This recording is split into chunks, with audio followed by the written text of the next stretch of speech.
Good morning, my name is Yi, so you can call me Johnny, and this is my video for SSHRA conference for October 2024.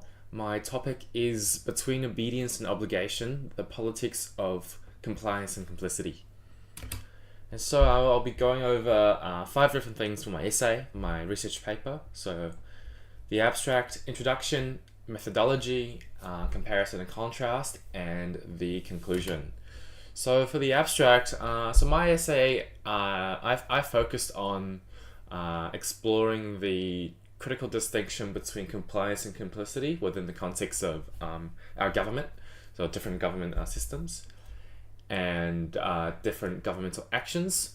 And I focused on how citizens' behaviors may align with the state-imposed directives or diverge from it. And the main question being asked is that at what point does compliance with the government or governmental actions or immoral actions transform into complicity in the state's potentially harmful policies? And so to analyze this, my essay considered 4 different political systems ranging from Australia, India, China, and North Korea, representing a spectrum from democracy to totalitarianism. So I recognize that it will be vastly different for different political systems, so I have to analyze all sides of the spectrum. And so one point for democratic systems like Australia is that compliance is generally seen as voluntary. So when you comply with the government, it's mostly voluntary because you have the ability to protest against the government.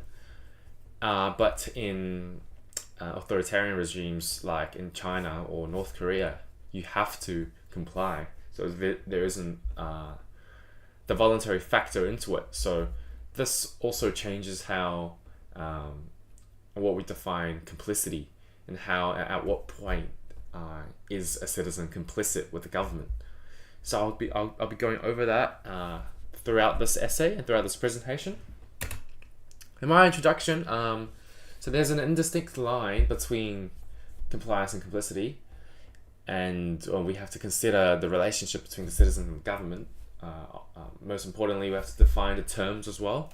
So compliance implies adherence to laws, rules, or social norms, and it is typically seen as necessary for society to properly function, whereas complicity is defined as being involved in any of the state's wrongdoings or immoral actions. And my essay, we focus on the critical issue of at what point does cooperation with government transform itself into complicity with the government's potential nefarious policies and ideologies. So for example, paying taxes is in every country is a legal obligation, but this act, one can say that it inherently supports the government's agenda.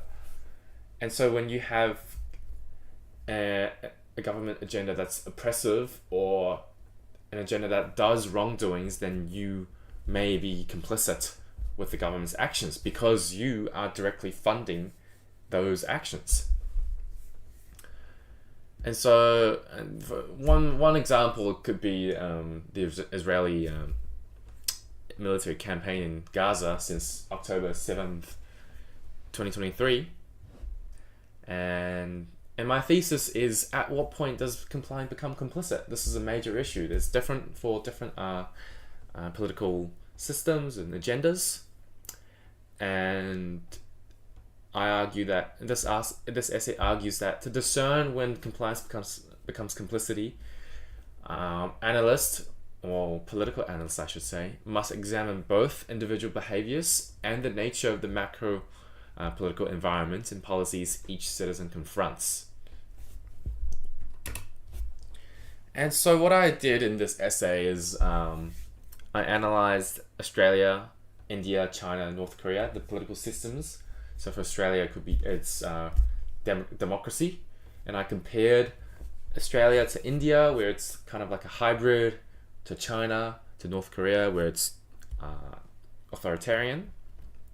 And I research online through the different systems of the countries and how each individuals would typically behave in those systems.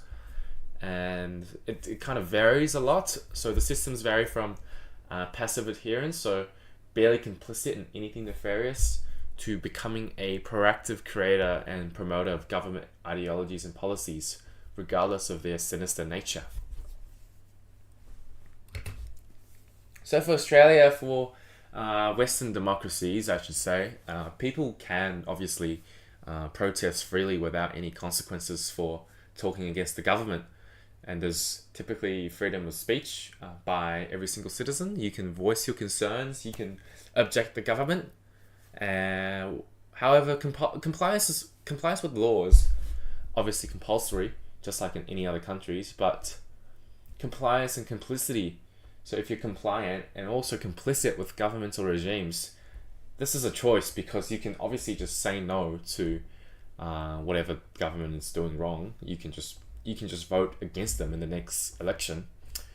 And so citizens, they're able to vocalize opposition when faced with governmental misconduct or moral wrongdoings.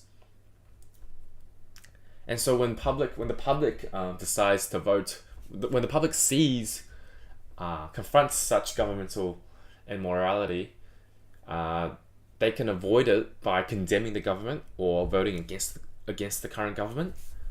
But conversely, if you don't vote against the government, and you see the immoral actions happening, then you are complicit. Then you are implicitly endorsing such wrongful acts by opting for silence. And therefore, you are actually complicit when you are silent. So silence is complicity in democracies. Next, we move on to India. It's kind of like a hybrid democracy. People say it's the biggest democracy in the world. But also some people say it's authoritarian. It's becoming more and more authoritarian. Compliance at times, it may not be a choice. It could be a preferable route to take to avoid repercussions from the government. And while it's still democratic in principle, recent trends indicate a shift toward more authoritarian practices. Modi's government, they've tightened grip on media outlets, and Indians are facing increasing difficulties in opposing the government. And in this case, in India scenario, you are complicit as a citizen if you comply and agree with wrongful immoral actions by the government. However, if compliance is done out of fear of the government, if you comply just because you are scared of what's going to happen to you if you don't comply, it then implies you don't actually have the voluntary aspect of compliance. It kind of just implies there's a lack of choice by the citizen. So then we can say that the citizen is not completely complicit, as it lacks the voluntary element to it. So it's a bit of an interesting scenario. It's quite different to Australia. But for China, next one to China, authoritarian regime.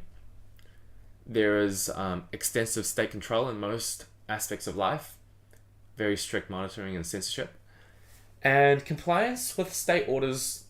They're mostly compulsory. If you don't do it, you're going to have repercussions. But the interesting thing in China is that governmental wrongdoings and immoral conducts are essentially non-existent from the eyes of Chinese citizens, because the media and information are heavily censored. So in the Chinese citizens' eyes, there's actually nothing wrong with the government. You don't see anything wrong with it. The government is never painted in a bad image. So you don't actually know what's going on with the government. You only know that the government is kind of like the savior of people. If you're in a Western court of law, ignorance of the statutes of the situation would be no excuse. This is very different in China. The denial of 100% true information causes compliance to the government. But complicity, the citizens may be complicit in the moral wrongdoings, but from what they know, they don't think it's immoral. So I believe that ordinary citizens should not be blamed for situations like this. For example, the Xinjiang, the Uyghur situation in Western China. No one knows about it in China, to be honest. No one knows what's going on. But the Western media says there's genocide or whatever. But yeah, moving on to North Korea. So dictatorship.